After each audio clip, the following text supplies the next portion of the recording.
have hit the jackpot. This is probably one of the most important lectures to attend of the entire semester, because we're going to introduce object-oriented programming. Because this material on testing and exceptions is not going to take us the rest of the class, and we will then move on to the biggest, baddest topic of them all, which is we're going to learn how to write classes. It's like you got to learn statements, functions, and like loops and data structures, and then the next important one is this coming up. So good. So let's get through this while we have the time, shall we? So last time we were discussing Python's inbuilt features that allow us to handle situations that may arise which are either unexpected or in some way erroneous. Basically, most programming languages that have come out since the existence of Java have integrated much of this, much of this style of handling things was first sort of put forward, at least popularly, by Java, and many, many other programming languages picked up these types of details, including Python.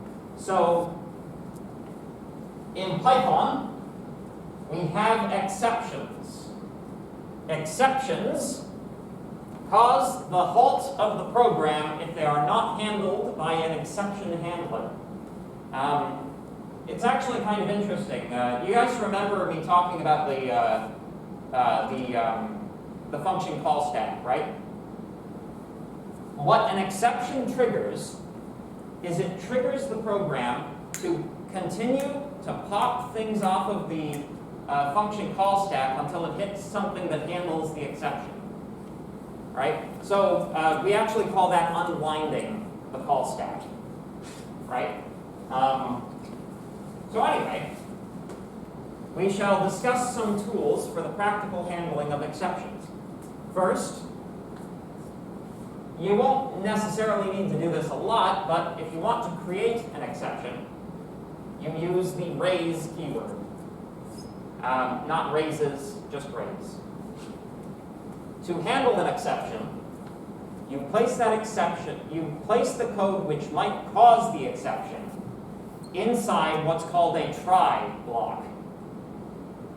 Code which executes in the case of an exception handling is placed inside of an except block.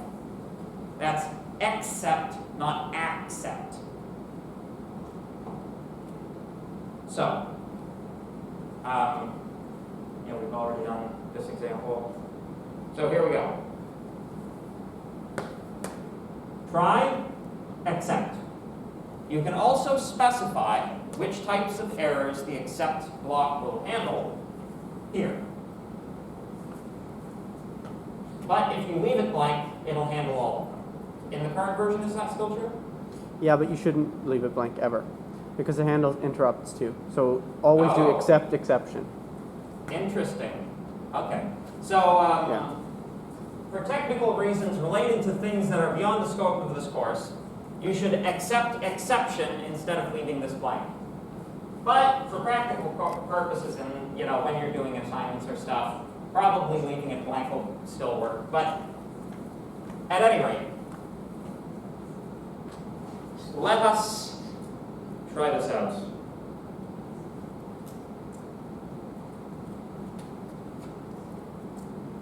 So, try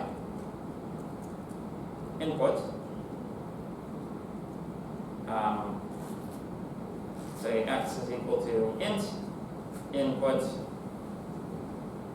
Give me an integer, or else accept exception. Print.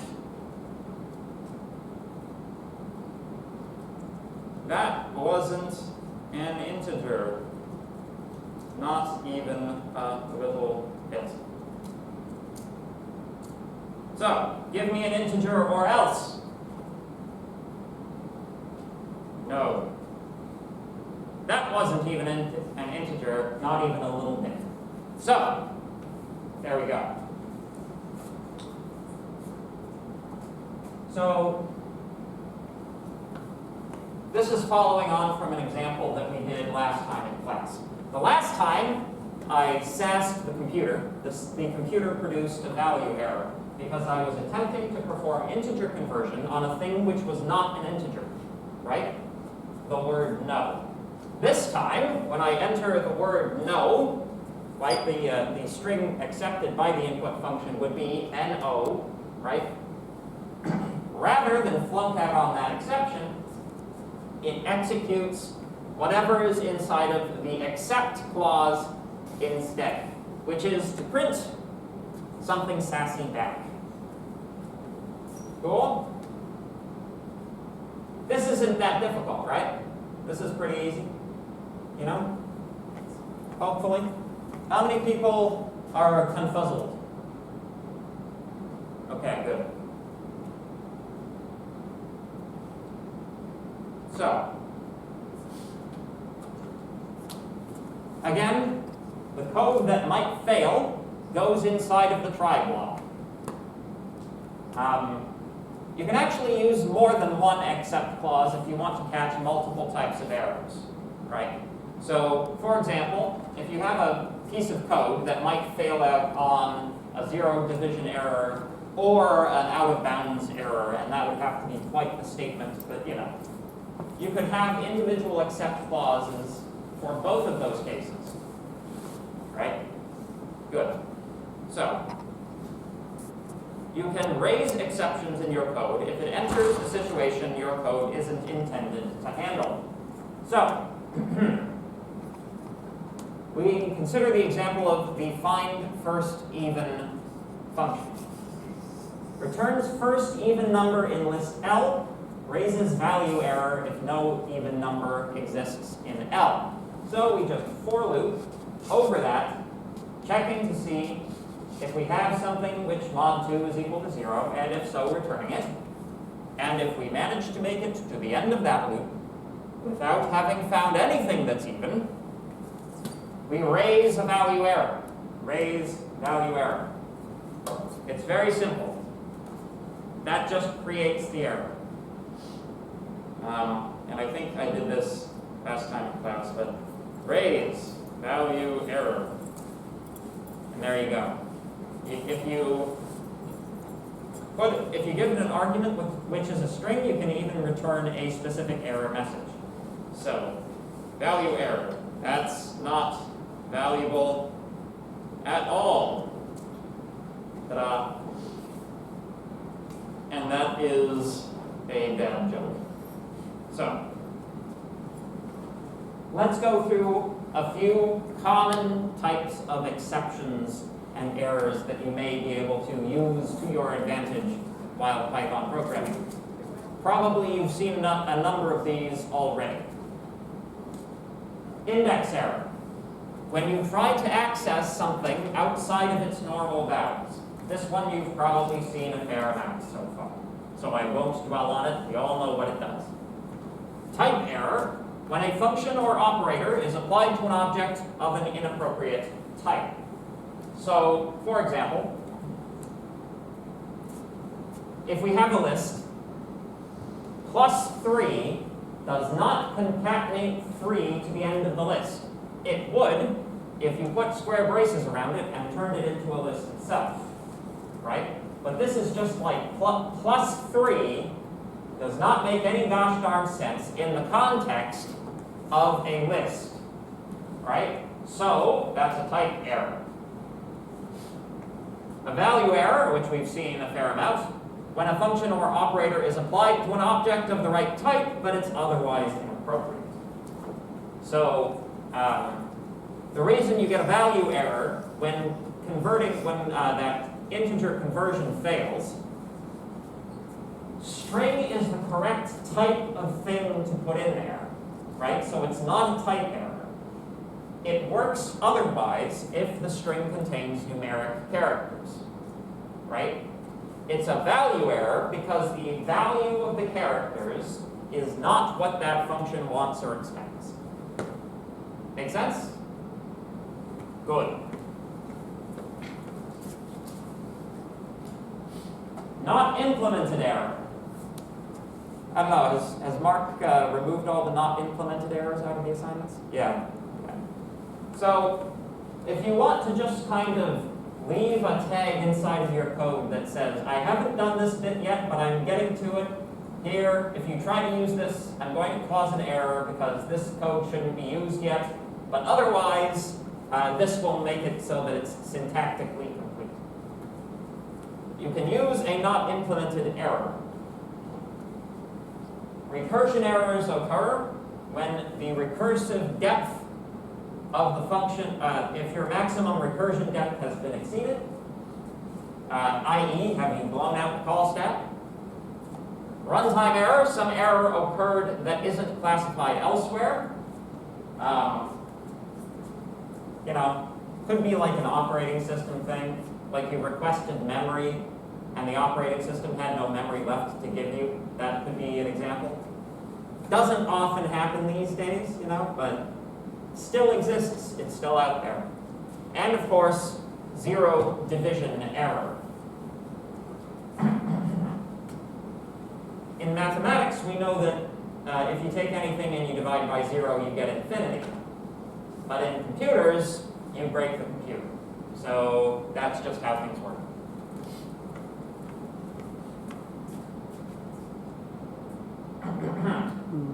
And we have one final thing to talk about, the assert statement. So you may be familiar with assertions if you've taken the liberty of examining any of the test cases for any of the assignments that you've been doing. An assert statement raises an exception if the Boolean statement that is specified comes out false. If it comes out true, execution passes through it without having done anything else, right? It doesn't do anything except maybe cause an error, right? So, useful for unit testing and defensive programming. So, so this is how the autograder works, right? The autograder takes your code, right? It compiles it. It then executes whatever is inside of the test cell. That test cell, regardless as to what else happens, if that test cell executes without causing an exception, you get the marks. That's how the autograder actually works. So what we do is we use assert statements, basically. We do some other funny stuff as well because people have broken the system a number of times and we've had to react to that. But in general, we use an assert statement to verify that your program, when called with certain inputs, has an output which is equal to some predetermined value, which is usually generated by the instructor's solution. Sometimes you can just kind of look at it though, you know. So yeah, so we actually use all of this stuff for the actual auto-grading software.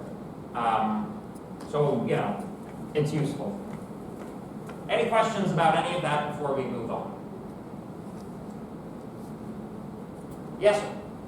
I noticed you use like accept or like accept exception or something like that. What's the difference between using that and like when you use it over just writing accept? So, it's a little bit technical. So accept, okay. So what exceptions are actually is they are classes. As we're going to see, this is object-oriented programming. Everything is a class or an object, right? These exceptions are actual class definitions, right?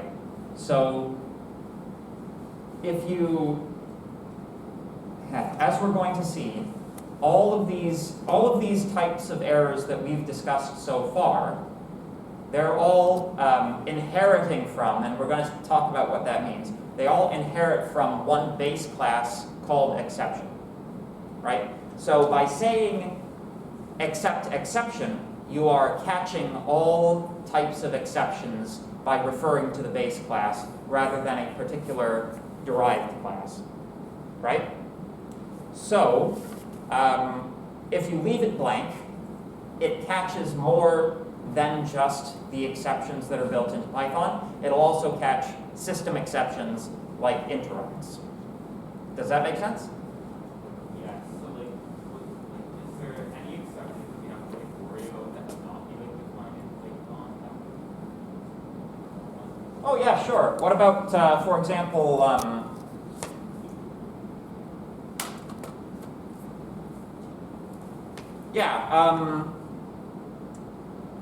Windows Task Manager, right? When it kills a program, how does it do that?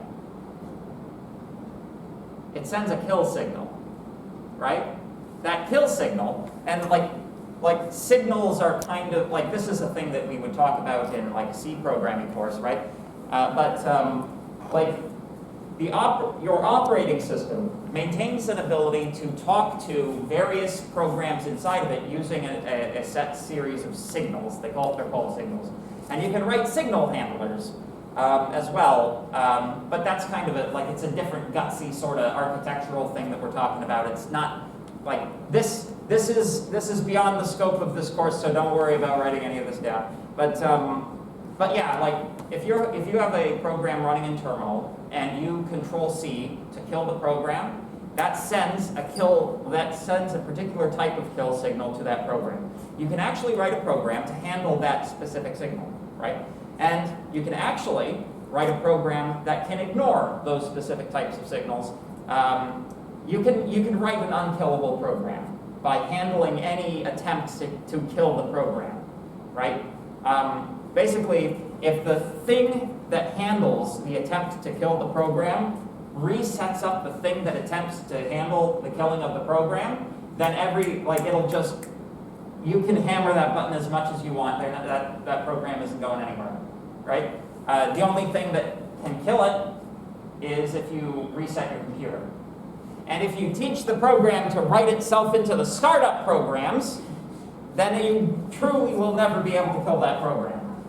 Right? You'll just have to get a new operating system. Like the operating system, and that'll kill it. But basically, yeah. Sure. I don't generally dabble in the dark arts. See? Well, I guess I have the wrong colored lightsaber, eh? Yeah. Generally speaking, always do except exception. Yeah. You can cause problems by doing just except, and there's literally almost no case where you should ever need it. Not in this course, at least. Yeah, for sure. Like if you're having to worry about operating system signals, you're probably not programming in Python. Yeah. Right? Yeah. Yeah. Right. Yeah, anyway, so any other questions before we move along? Good. All right. So let's talk about classes. Whoa. I have to, you're going to get, there we go. Maybe it got flashed very slightly. Anyway, so, classes, not the class we're in. Classes are super duper hyper important, all right? This is very, very important conceptual material if you want to actually do programming at any sort of professional or industrial or competitive level, right?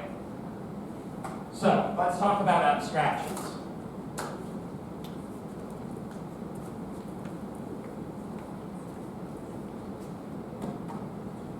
So far, we have had abstractions on statements, commands, instructions, and we have had abstractions on data, variables, right? Functions are abstractions on commands. We can collect up a bunch of commands, package them all together with one name, use it like it's a thing, and nobody has to know what those commands are, right? That's abstraction over commands using functions. We abstract over data using data structures, right? We don't have to worry about keeping track of 50 different variables. We collect them all into one list or tuple or dictionary, and we deal with them using that data structures interface, right? Classes combine those two mechanisms of abstraction. A class is a way of abstracting commands, instructions, and data at the same time. Any questions? Okay. Have a good weekend. Just kidding. Good. So, another important point, which again is going to be dealt with in the slides, but I'm going to say right now. It's really, really, really, really crucially important to understand the difference between a class and an object. All right? A class is the same thing as a function's definition, right? You write it, but it's not executed. It tells the computer what to do, but it isn't actually used until that function is called, right? That's a class. An object is an actual instantiation of the class. So objects are created from the definition that's provided by the class. They can change over time, they can hold data, they can be created, they can be destroyed. In that sense, they exist as if they were physical objects. That's why they're called objects, right? You can play with them, you can manipulate them. A class is a thing which, it's really best to think of it like it's a template for the creation of an object. Does that make sense? Good. My shoes aren't tight. Good. So,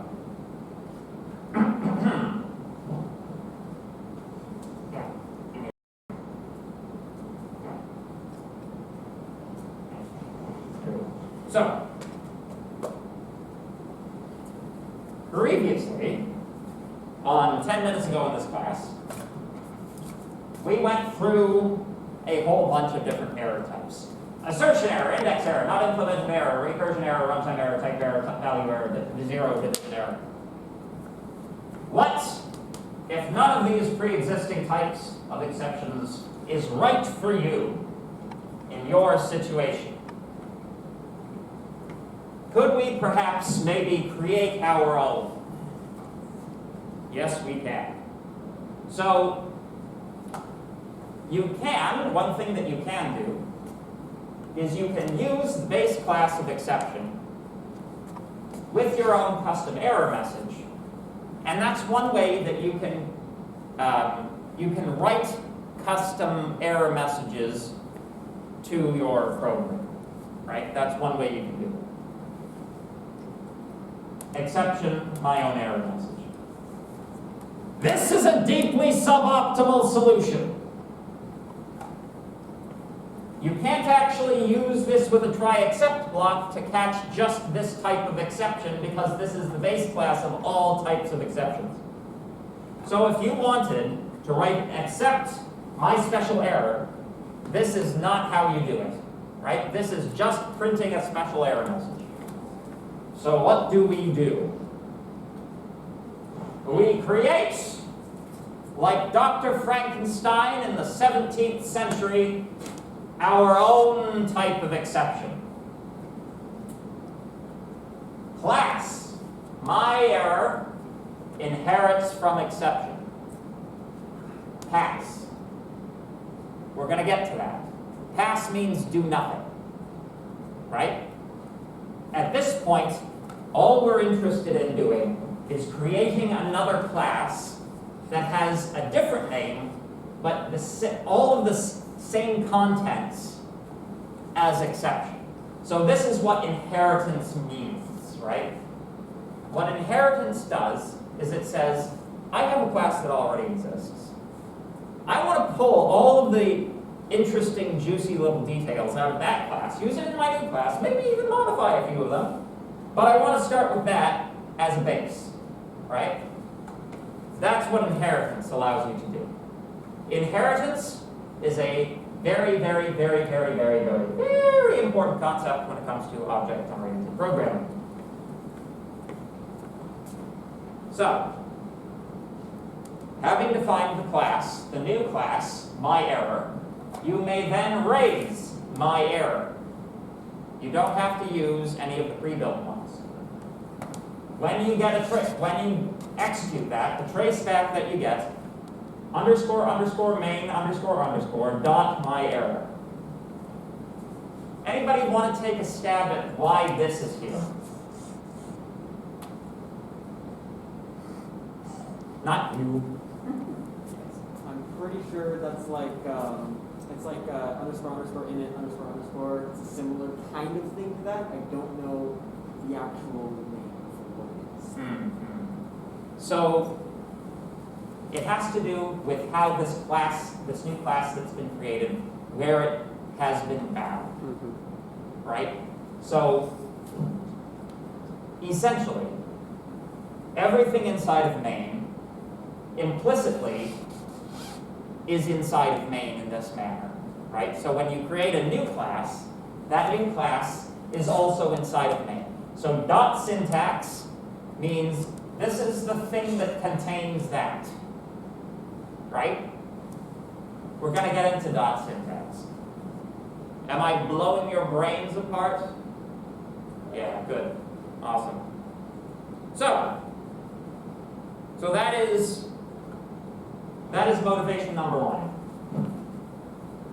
Motivation number two is data integrity. Let's consider a situation. Let's say that you wanted to create a database containing all of the familial relations between popular fictional characters from well-known and beloved children's literature, right?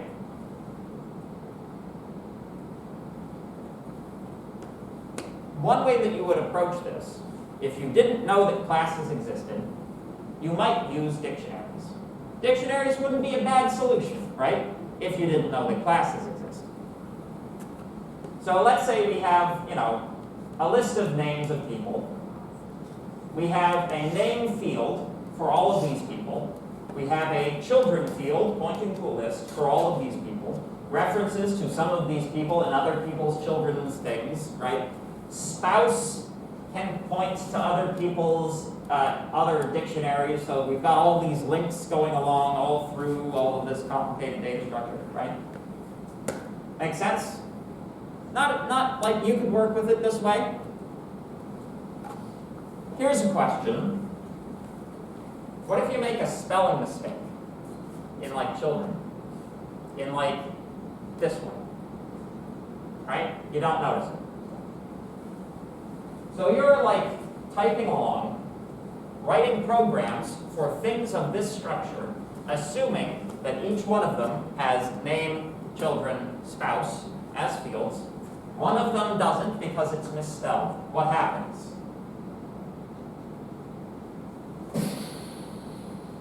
Everything blows up. You get an exception because you're trying to access a key that doesn't exist, right? Your program crashes and you don't know why. So, using conventions consistently is actually hard, for human beings especially. So, yes, I basically said all of that. I didn't say this one. There are special functions that you can use in Python to distinguish what class a thing is an object of, right? And or what type it is, right? If we make everything into a dictionary, we lose access to the ability to do that. So, there must be a better way. We can create a custom data type using classes. It turns out that you can create custom data types in most languages, and not using classes, but using actual data types. But we'll let Python pretend that this is a new type, because God knows that Python has a loose association with what the frigate type is anyway. My God. Am I right, though? Yeah. You have to nod whenever I point at you, okay? Okay. So, if we create a customized data type that tells us what the expected fields of a person are, this is a much better way of going about it, right? Custom data types are called classes, although I don't exactly agree with that construction, but you know. Every class is built from existing data types. That is a fancy way of saying that in order to make code, you have to have code to make the code from. We have to define a template for a custom data type. We also define how you initialize it and what operations you can perform on it. So this last bit is the crucial bit. We can then create instances of the class which are called objects. When we create an object using a class, that is called instantiation. Instantiation. You are creating an instance.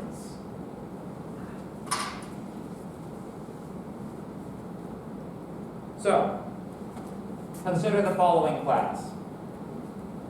Class person inherits from object. Object is the most general class that exists. It contains only those things which are absolutely barely necessary for a thing to be considered an object in the first place. And if you leave it out, Python assumes you meant to include it. So if you actually just leave this as empty braces, then you get object by default anyway, so specifying is kind of dumb. But anyway, define init with underscores on each side, taking argument self. Self.name is equal to none. Self.children is equal to an empty list. Self.spouse is equal to none. This is a constructor. It constructs the object. We create an instance of this class. That is, we instantiate it. We create the object. We pick some name for it. We use the class's name with, in this case, empty braces, but we'll see how you can provide arguments for that. And you assign the results of this to that variable name. Thus, this name becomes a new instance of this class, a new object of this class. You may then access the fields of that class using dot syntax. Harry.name is equal to Harry Potter. That sets this guy to the value of this variable. Right? Assignment. If we print Harry.children, we will get an empty list. Good.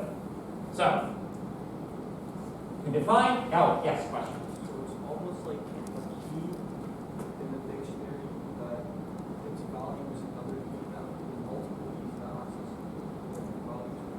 it's somewhat similar. Yeah. So the question is this similar to keys in dictionaries, except they're accessing different things?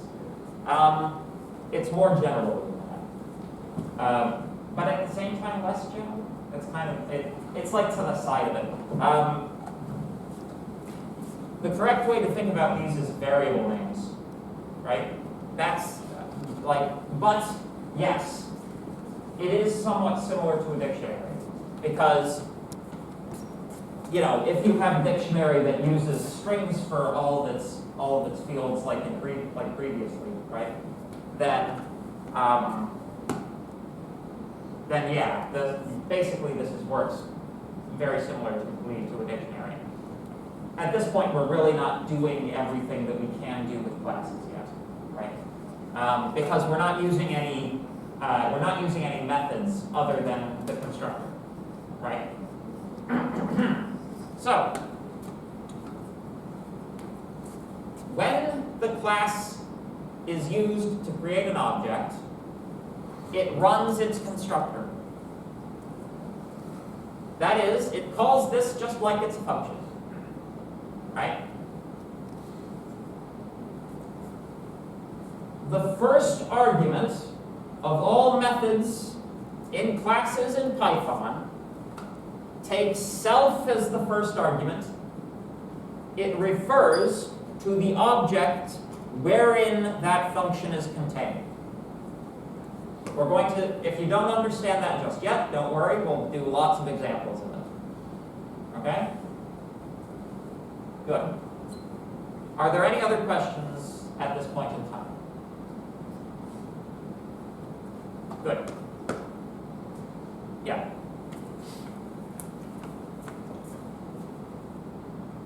So, now we have a template for our custom data type. Yes. So, yeah, that's good. So one important little syntactic detail, which is hard to miss, but also very important. The two underscores on either side of the init, right? This is the manner in which Python designates special system-defined functions, right? We're going to see quite a few of these as we go through this. But basically, the two underscores mean this is a Python native thing, right? So init, here, what you're actually technically doing, there's a definition of it which would be contained inside of object. What you're doing is you're overwriting that old definition with your new definition, right? And then whenever you refer to this object, it means this definition of init, right? But that is to say, init will have some default behavior on an object which is just like on this object, but it probably won't do much or anything useful. But yes, the two underscores indicate a special function. All right, we're going to see a few of them.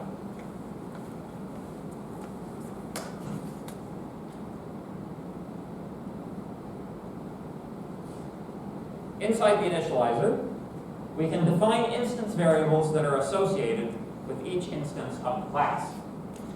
So, you'll notice self.name, self.children, self.spouse. If you didn't do self. They would be local to the constructor. By using self. You are binding them to the class instance.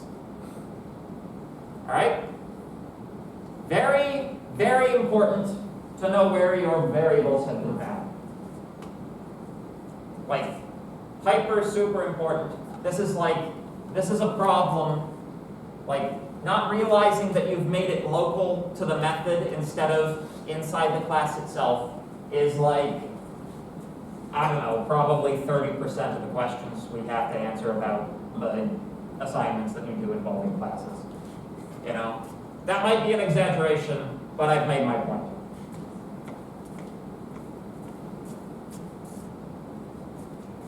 self refers to the object in which that method is contained. Self.name means that name is bound to the object, not to the function. Does that make sense? Good.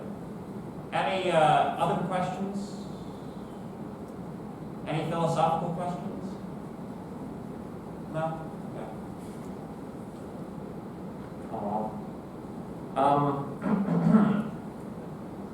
Oh yes. So there are a lot of different names that. So part of the problem that you have with object-oriented programming, if you're a beginner, which most of you will be, probably. Part of the problem that you have is that lots of different languages have different naming conventions for these different things, but in general they mean the same thing when they say them, right? So you might call these fields. I believe Python prefers to call them attributes. These are attributes. You can also call them member data, member variables. That's C++ terminology. Functions, which exist inside of classes. They can be called methods. They can be called member functions. And what else do they call them? Functions, class functions. Class functions. Man, that's really, they really went to a lot of effort to come out that way. Mm-hmm. Yeah. Anyway, don't let the nomenclature fool you, especially when I use inconsistent nomenclature within the same lecture. If it's ever unclear what I'm talking about, please put your hand up and I will clarify. So, although we have not seen it yet, of course, it is possible to declare multiple objects from the same class. These two objects, Harry and Ginny, both carry their member data, their attributes, independently of each other. Should we modify Harry, Ginny is not affected, and vice versa. It's kind of similar that if you had two dictionaries and you modified one, then the other would not be affected, so long as they weren't an alias of each other. And you can have aliases of classes as well. So, fun. So, for example, if we assign to Harry.name and we assign to Ginny.name and we give them different variables, they will not be equal to each other, right? Because this one doesn't overwrite that one because it's in a different object. Good. So, we can also add new functions. And this is like, it has been thus far, so dictionaries, right? This is where things start to get interesting. Define function, member function, method, is married, self. Return, self.spouse does not equal none. This is a function which looks inside the data that is contained inside of the object, tests it, and then returns the result. So, if you, for example, anyway. Actually, that makes sense, right? Can you just say it one more time? Okay. So, the function, which is actually called a method if it's inside of a class, it's being given self here, right? Self, again, refers to the object, right? So it can pull data out of the object, test it, and then return a value from itself as if it were a regular function, right? So if you call Harry.isMarried, you get just a Boolean true or false, right? No object attached to it, it's just clean data, right? So you might be saying, okay, this is, why bother, right? Why not just perform this test externally, right? Well, it's a modularity thing, right? Essentially, what we want to do with classes is any operation which we would want to use in a function otherwise, right? Any, like think about the make change example, right? Let's say we defined, let's say we wanted to perform make change over a bunch of different coin denomination varieties from a bunch of different countries all around the planet, right? Not only would we set up the constructor to carry that data in a manner which is conformable to the algorithm, we would put the algorithm in there packaged up as well. That way, we can instantiate the data, and we have the function right there which operates on specifically that data, right? Does that make sense? A little bit, yeah. So another way to kind of think about it is within the context of the class, these guys kind of act as global variables across all of the functions that you put in here, right? Does that make sense? Yeah. Because they've been bound to the object's namespace, rather than being local to the specific function. However, they are local to the object, so they don't exist in actual global, they aren't actual global variables, right?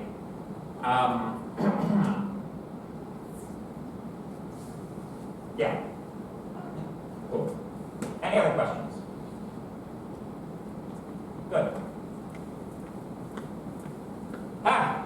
Let's see. How long is this? Oh! There we go. Look at that. We're done. And it's 5:19. I'm going to let you out a minute early because I'm such a great guy. Thank you very much for your time and attention, folks. We'll see you on Monday.